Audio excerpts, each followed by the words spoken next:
flight to London went smooth, and when we landed at Heathrow, we were very impressed with the improvements at the airport since our last visit, especially this baggage handling conveyor belt.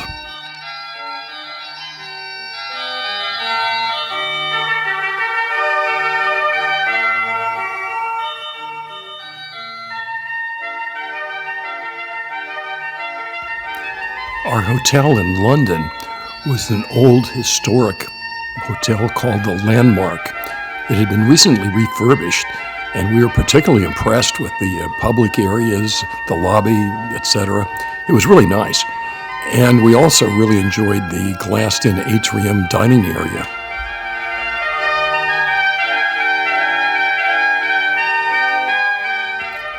After checking into our hotel, we decided to explore the neighborhood a bit. And first up was the Marylebone train station right across the street, and it was bustling. Next, we took a walk to Hyde Park, and on the way, we came across some interesting buildings. When we got to Hyde Park, we noticed something a little different.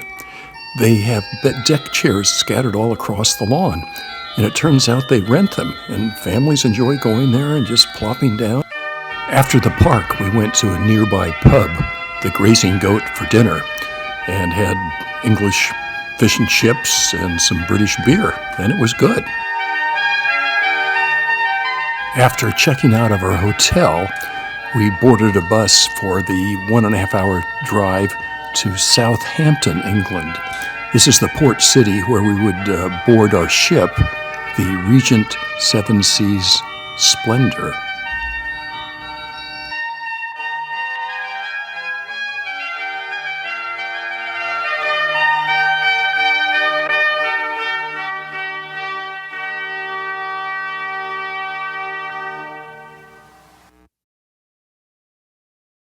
The first stop of our cruise was Guernsey, which is a British-governed island in the English Channel.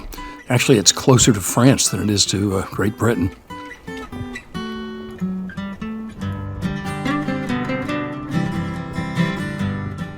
Our ship anchored in the bay outside of the town, and then we used the ship's lifeboats as tenders and took a boat ride into the pier.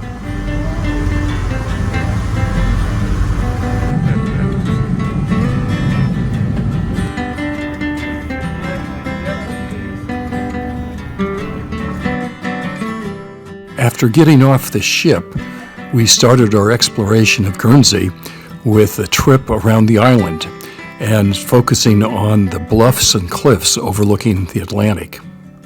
And also impressive were the number and the extent of the fortifications the Germans built on the island when they occupied Guernsey during World War II.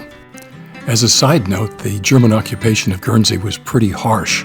Almost a third of the population was able to evacuate to London, and almost all the children were evacuated. And those that remained suffered famine because the Germans took a lot of the food, and the hospitals were closed, and so there was disease and quite a few deaths. The island is also famous for its Guernsey cows, which they say makes incredible milk and ice cream.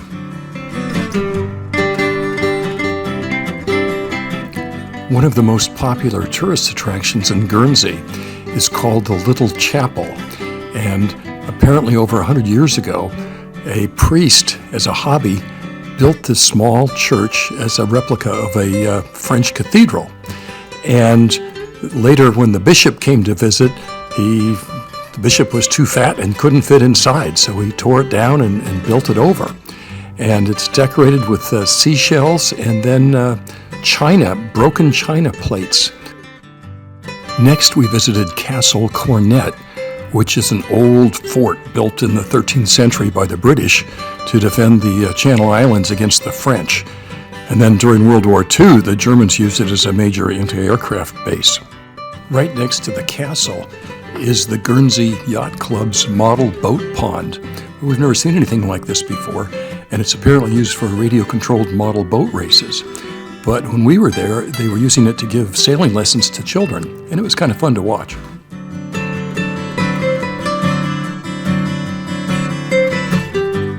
After visiting the harbor area, we decided to explore the town a bit more. And we started up on the hill where there's a beautiful park and houses, including the Victor Hugo house. Victor Hugo, a famous French playwright, spent 15 years or so in Guernsey after he was exiled from France. And then we went down the hill to the city center, and it was pretty neat. Even though Guernsey is extremely British, they have some quirkiness. For example, their telephone booths are painted yellow instead of red, and some of their signage was darn right confusing.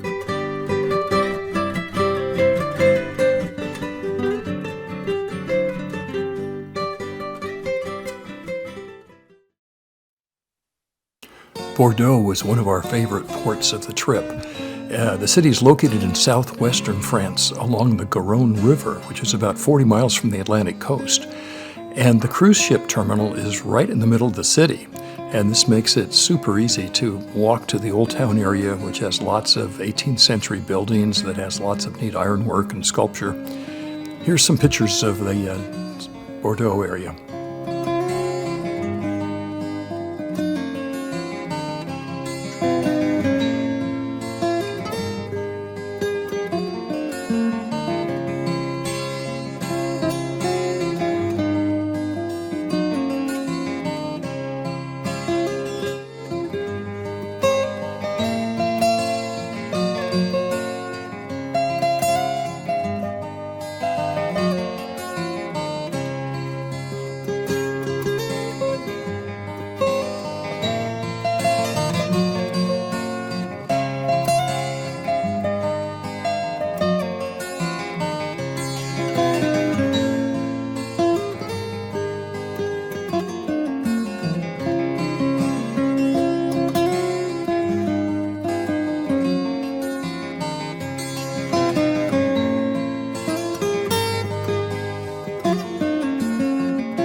Bordeaux is known as the wine capital of France, and just outside of the city is a large number of old and prestigious wineries. We visited two of them, and both were in beautiful vineyards with old and well-preserved chateaus.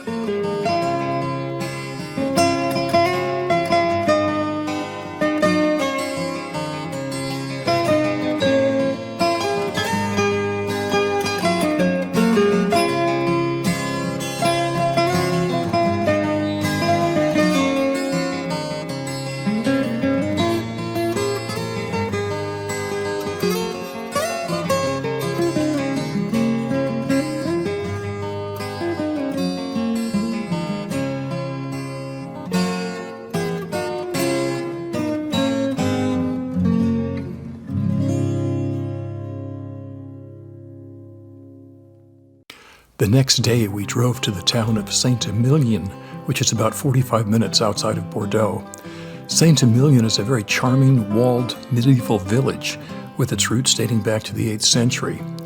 It's in the heart of Bordeaux's wine country and features lots of wine shops, galleries, boutiques, cafes, restaurants, etc. It's a very popular destination and a really fun place to visit and explore.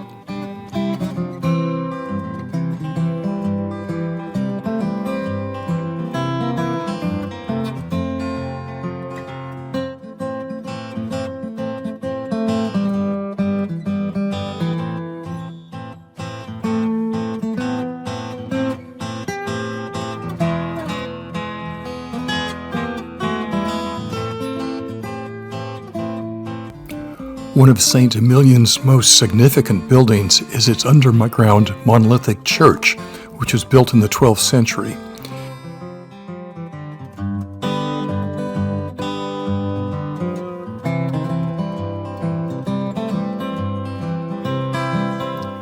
After Saint-Emilion, we visited the Chateau de Drachenthal. This is a genuine medieval castle that was built in the 1300s, and it's been extremely well preserved ever since.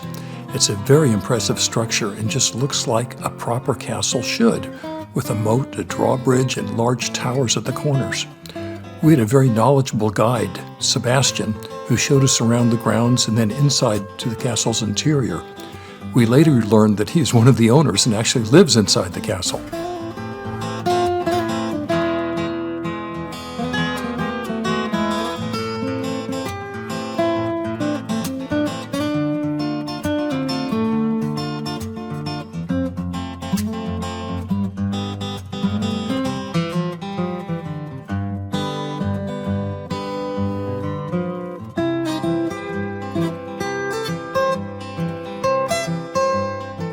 Our sail away from Bordeaux was quite different in that we were on a river rather than an ocean harbor.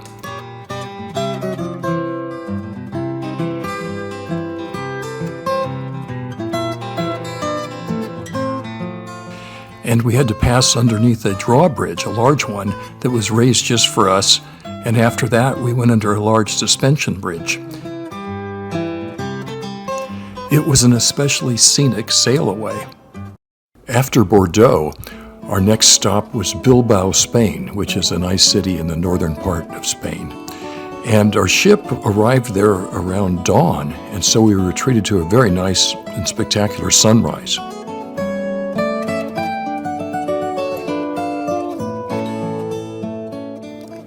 We didn't know much about Bilbao, but learned when we arrived that it was the commercial center of the Basque Country. And it has a lot of attractive areas, buildings and parks, and it really surprised us. There was lots to do there.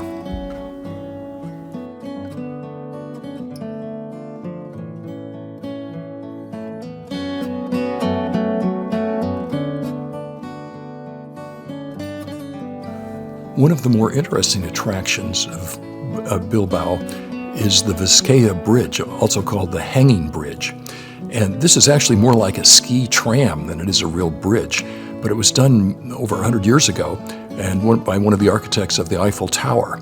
And it has like a big trolley on the top, and it's just, then with cables it suspends this giant gondola that holds cars and trucks and a couple hundred people, and it goes back and forth between the two sides of the river.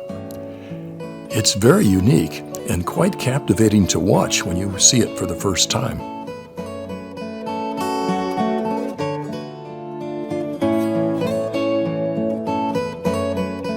Bilbao has a great park up in the hills called Mount Alexandra, and it features some interesting metal sculptures as well as terrific panoramic views.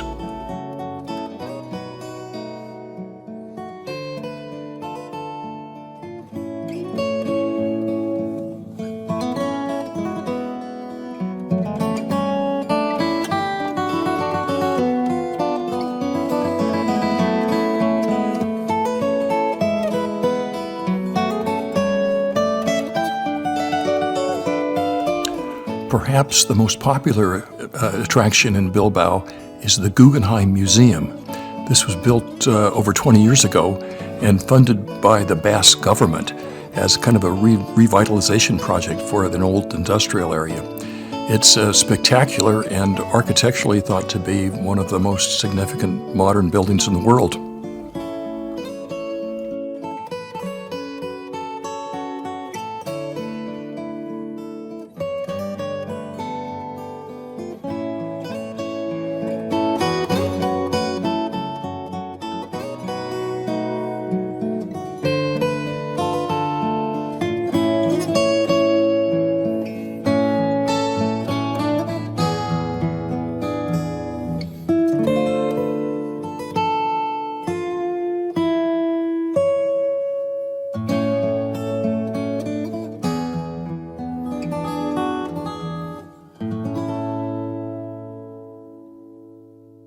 Our next port was La Caruna, which is a medium-sized city on Spain's northwestern coast.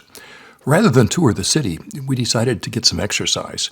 So we headed to the countryside, driving past some beautiful estates along the way, to the tiny village of Palma.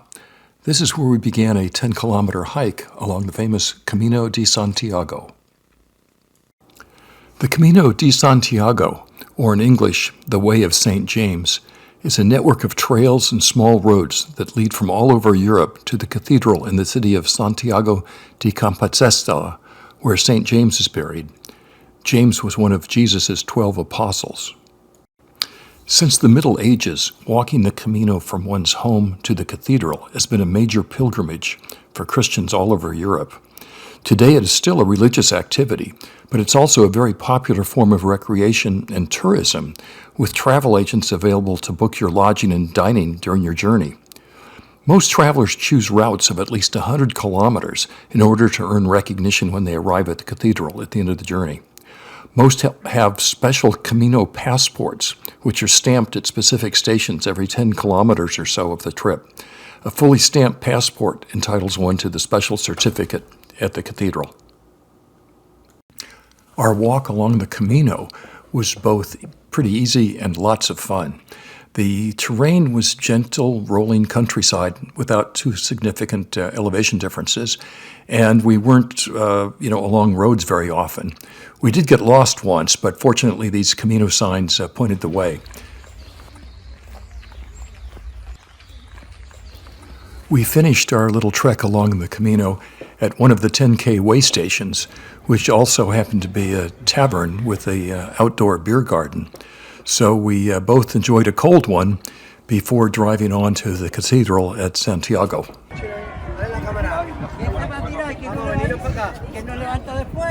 The cathedral at Santiago was very impressive, much larger than we expected, and it was fronted by a large cobblestone plaza.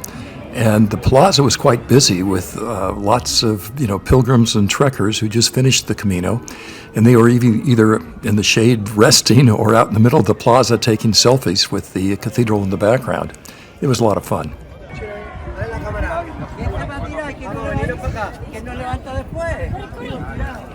The inside of the cathedral was equally impressive, with super high ceilings and carvings and gold everywhere.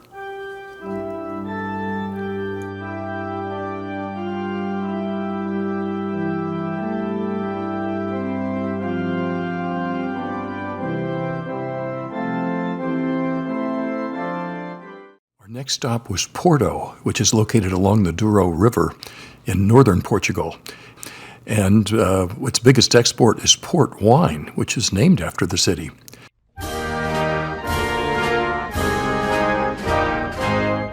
It has perhaps the fanciest cruise ship terminal that we encountered on our trip, plus miles of popular beaches. For our day in Porto, we took a day trip to the countryside to explore two very old cities. The first was Guimarães, which has a very rich history. It was Portugal's first capital and also the birthplace of its first king, and has a heavily fortified castle built in the 10th century.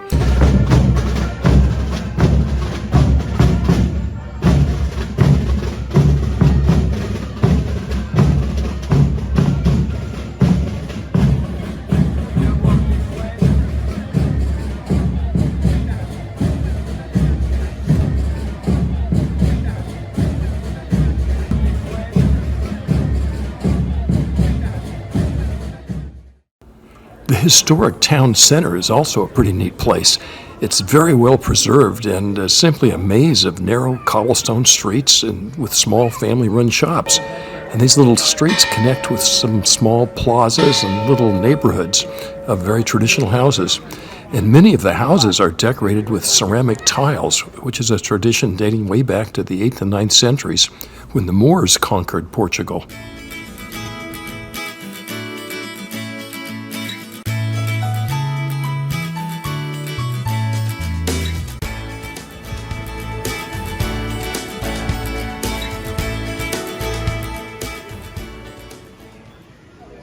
When we got to the town's gateway arch, we were in for a little surprise. There was a lady there on the street singing opera, and we learned later that it was the girlfriend of our tour guide, and that she was scheduled to start her opera company work in a few weeks, and she was out on the street practicing. And then later she joined us for lunch and entertained us again.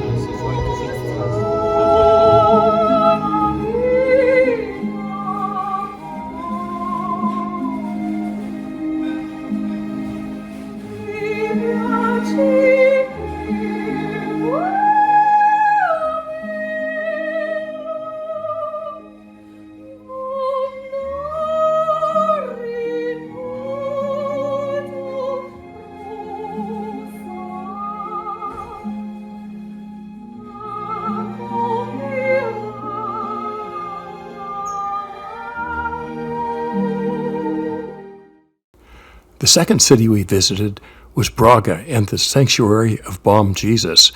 This is a Catholic shrine, and much like Santiago in Spain, it's a pilgrimage site. But instead of walking the Camino, you climb up these stairs, and there's a whole bunch of them. We took the bus. But the area is beautiful. The church itself is stunning, and the grounds are spectacular with some great views.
Lisbon is one of the world's oldest cities, and it's the capital of Portugal. It has a great harbor with several super spectacular bridges. And like Bordeaux, the cruise ship dock is right downtown, and the old city center with its cobblestone walking streets is just a few blocks away. The city is quite famous for several things. One, its hillsides and skylines are super attractive, and its many old buildings are very well preserved and actually quite elegant. It has yellow streetcars, or trams, and these seem to be the icons for the city. The trams are quite small and only have 4 wheels, which allows them to service the hilly areas of Lisbon. It's kind of like the cable cars in San Francisco. Its neighborhoods have pastel-painted walls and red-tiled roofs and are very attractive. And its sidewalks are quite artsy because most of them have ceramic tiles in interesting patterns.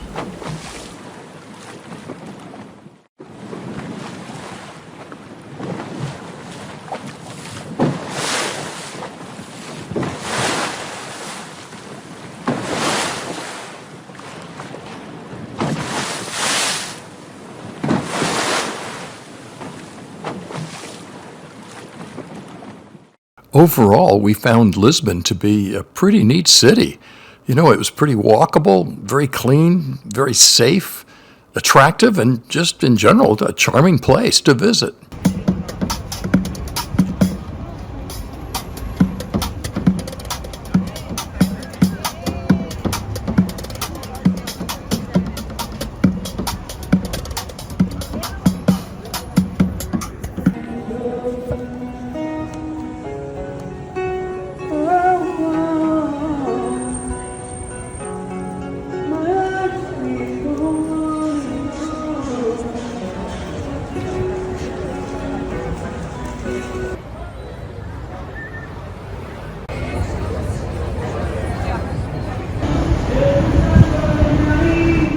We took an excursion to the city of Óbidos, which is about an hour's drive outside of Lisbon.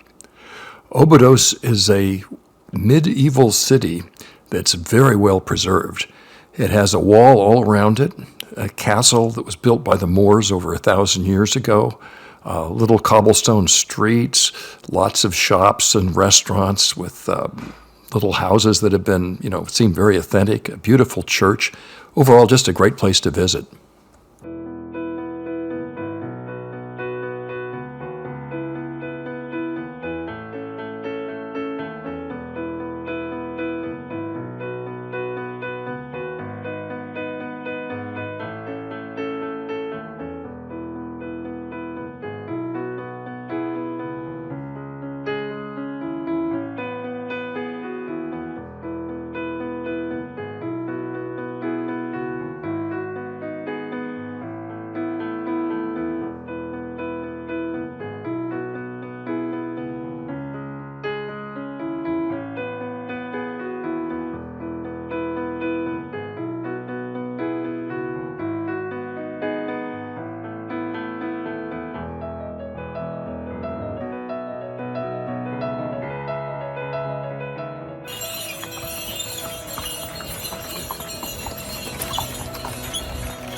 Portugal has many palaces available to tourists, and the one we visited was called Queluz Palace, which is quite close to Lisbon. It was originally the summer home, but eventually became the official residence, probably because it's just beautiful. It was based on Versailles in France, and it has, really one of these mirrored rooms on the inside and gardens, with statues and fountains and mythology characters.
Next, we visited Sintra Village, which is a little resort town in the forests in the hills above Lisbon.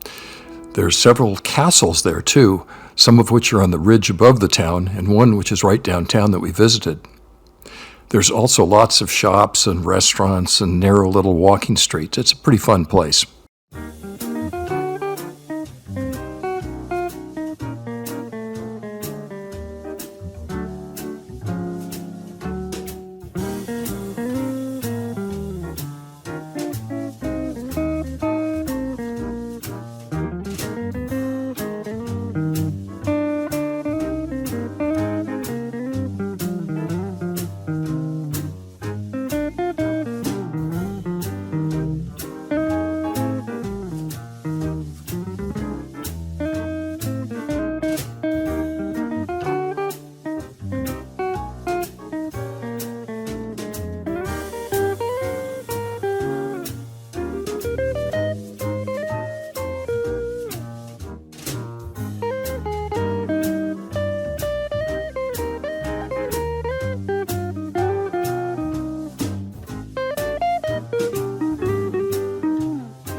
We took the coastal route for the drive back to Lisbon, and there were some spectacular views.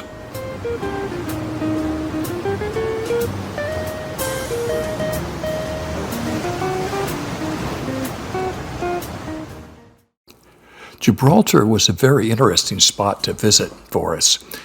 This is for several reasons. First, it's British, and this initially seems kind of strange because it's hundreds of miles from Great Britain and it's surrounded by Spain. But it goes back hundreds of years, and Great Britain was awarded Gibraltar as part of a treaty in the early 1700s. And it's been British ever since, although Spain continually tries to annex them. But the residents are very, very loyal to the crown, and they resist the annexation attempts all the time. And they speak English, have their own British pound-type currency. However, they do drive their cars on the right-hand side of the road. Gibraltar's location and geography are quite unique. Gibraltar is located at the southern end of Spain's Iberian Peninsula. And this is a spot where there's a narrow waterway that connects the Atlantic with the Mediterranean. It's called the Straits of Gibraltar. So anybody that has a naval base there can really control the trade and the shipping that goes on in that area. Very strategic. And for this reason, it's been in demand. Spain's always wanted it back from the time Great Britain got it in the early 1700s. So in the later 1700s, around the time of the American Revolutionary War, Spain attacked Gibraltar, trying to annex it. And the Gibraltars fought back, but they were really outnumbered. And they would like to have cannons and guns on top of the big rock there, but it was so steep they couldn't do it. So they got some ingenious engineers, and they actually built and dug tunnels throughout the rock where they could actually have a fortress, indoor fortress, and they opened up holes on the outside of the rock to shoot their cannons. And the war went on for 4 years. They called it the Siege of Gibraltar. And these tunnels are what made the difference, and Great Britain eventually prevailed. Another interesting fact about Gibraltar is that they have monkeys, hundreds of monkeys, in fact, and these are the only wild monkeys in all of Europe. No one's quite sure how they got here, but they've been around for over 1,000 years, and the most common theory is that they came from Morocco, from when the Moors occupied the area. The monkeys are also a little distinct because they don't have tails, and they're very frisky, but friendly, and it turns out they're the top tourist attraction in all of Gibraltar.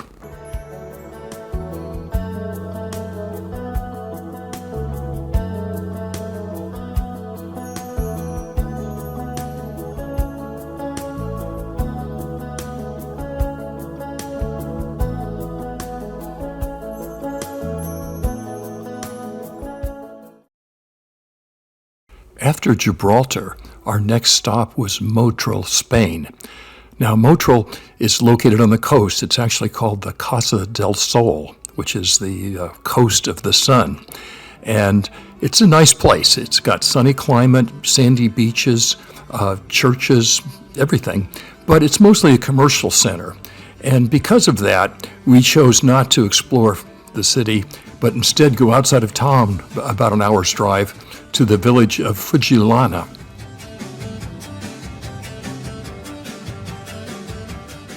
Frigilana is regarded as one of the most beautiful villages in Spain, and although we can't really vouch for that, it's a pretty neat place.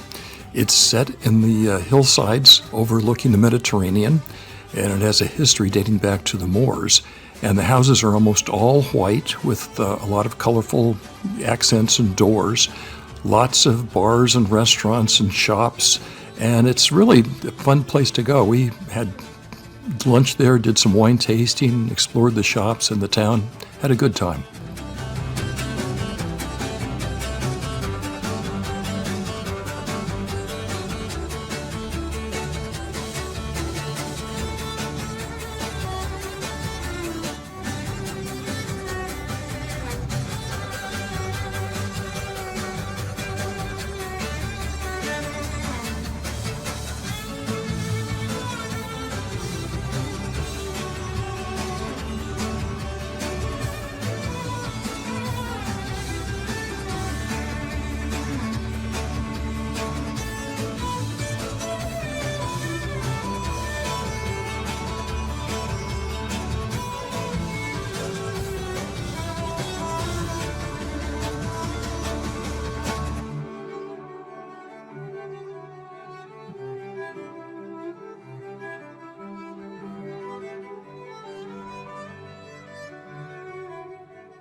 After Motril, our next port was Alicante, Spain.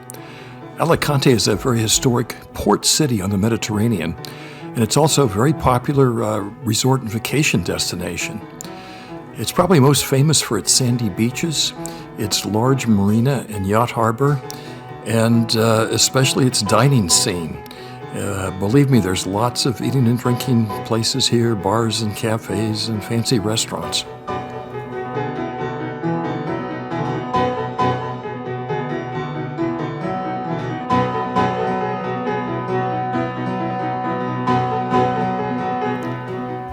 Alicante is also well known for its esplanade. Now, this is a beautiful pedestrian walkway that runs along the harbor area, and it's paved with millions of ceramic tiles that are laid into this very curvy, wavy pattern. And the path is lined with palm trees, plus plenty of bars and cafes. It's a very popular place for locals and tourists to hang out.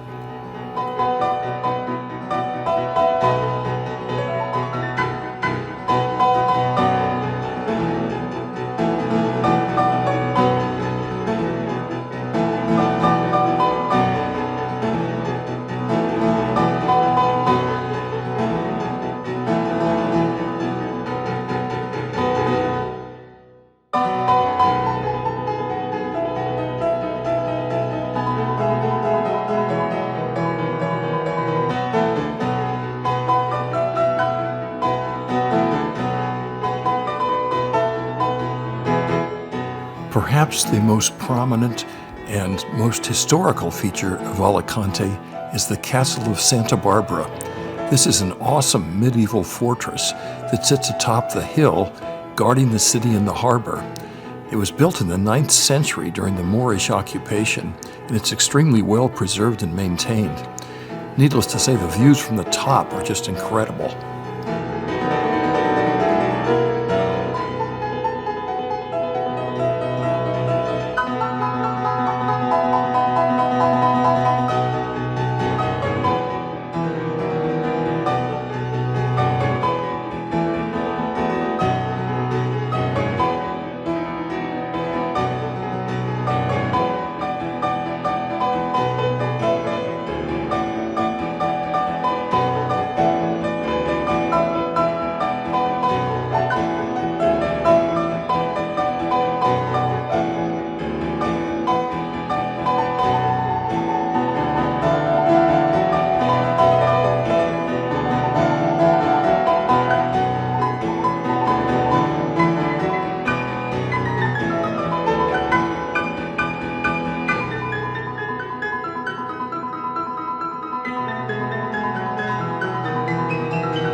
Our next port was the city of Palma, which is located on the Spanish island of Mallorca. It's a very attractive resort city and an especially popular tourist destination for Europeans. It's often referred to as the Pearl of the Mediterranean, and it has a very sunny and warm climate, sunny almost all year round, beautiful beaches, a large yacht harbor, luxurious and fancy hotels and restaurants and expensive homes. One of the key attractions for first-time visitors is the Palma Cathedral, which was built in the 1200s and is on the site of a former Arab mosque. The cathedral is huge, and it's been extensively restored.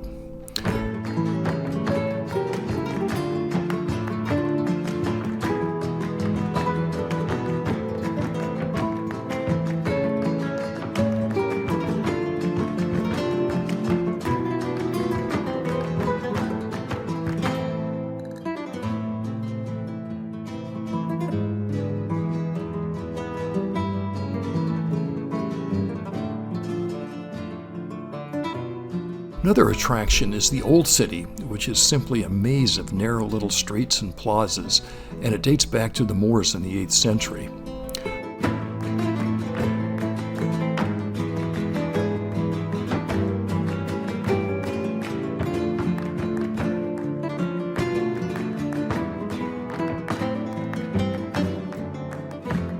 Mallorca is also well known for its pearls, which are actually man-made but of very high quality.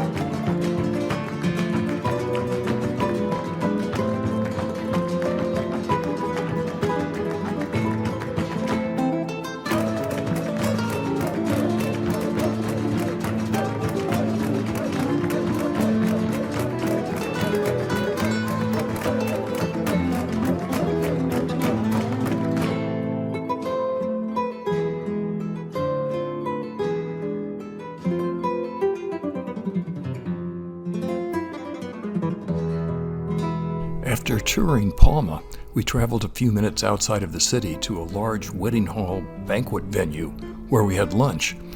The food was a collection of tapas with names and ingredients we didn't really recognize. Ditto for the wine. It was all okay, but nothing to write home about. However, the flamenco dancing entertainment was surprisingly good.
Our cruise finished up in Barcelona when we had to check out of the ship, but we were able to spend a couple nights in Barcelona itself, which was really fun.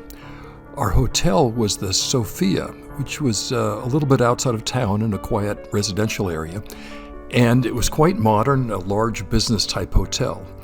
And it had some pretty neat features like this elevator where you told it which floor you wanted to go to, and then it assigned you the car to go up there. It was pretty neat.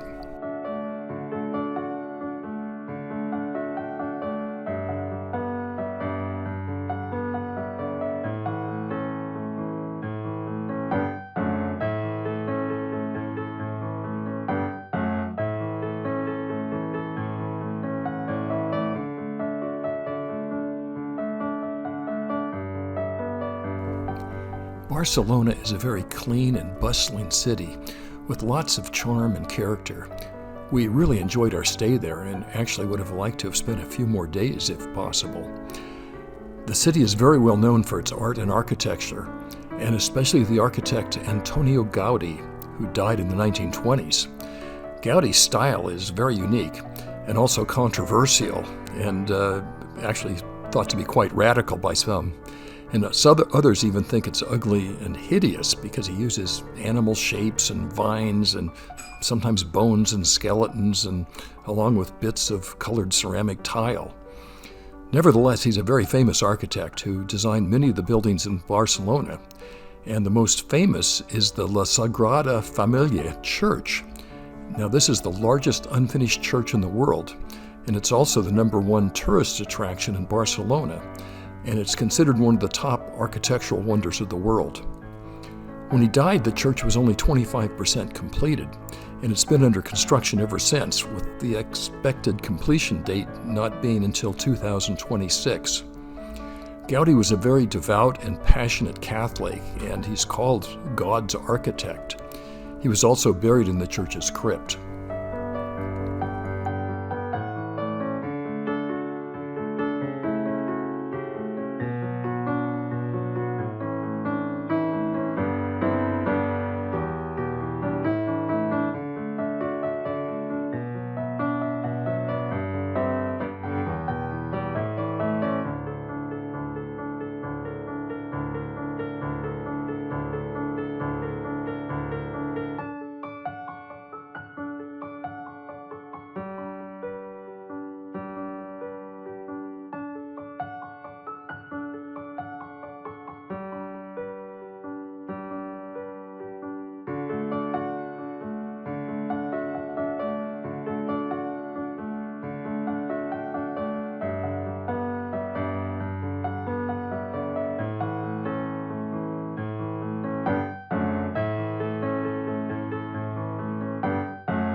Just you wait and see. Believe me. It's not far to Never Never Land. No reason to pretend. And if the wind is right, you can find the joy of innocence again. Oh, the candles can do miracles. Just you wait and see. Believe me.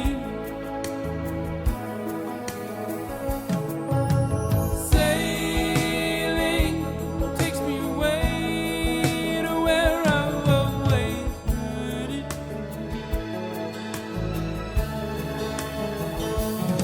Just a dream of the wind that carries me. Soon I will be free.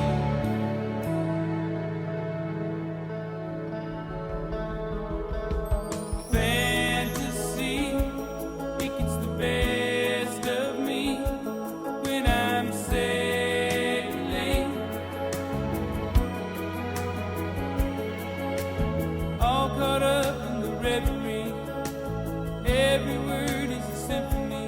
Won't you believe me?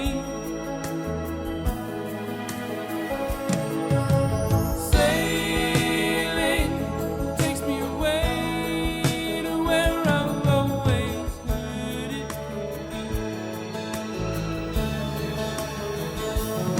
Just a dream of the wind to carry me. Soon I will be free.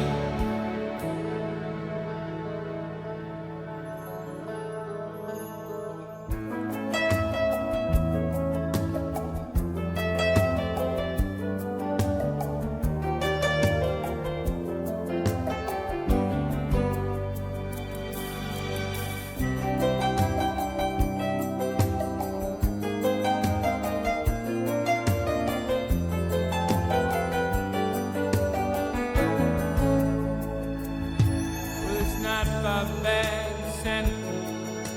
At least it's not home. And if the wind is right, you can sail away and find serenity.